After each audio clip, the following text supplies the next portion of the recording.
Hallo, ich habe mal einen Sägespaltautomat gemacht. Ich sage auch Eurospalter dazu, weil ich eine Euroaufnahme gemacht habe. Dass ich den, also wenn ich mal einen Bulldog habe oder so, dann kann ich den am Bulldog nochmal mit der Hydraulik betreiben. Und ich habe jetzt ein paar Fotos gefunden, wo ich den mal gebaut habe oder wie ich es halt gemacht habe.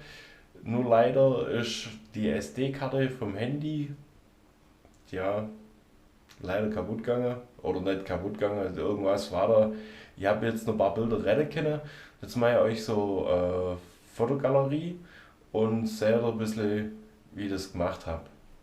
Es kommt aber nur eine Erklärung, habe ich glaube gefilmt mal, was ich alles da habe und wie ich es aufgebaut habe. Viel Spaß!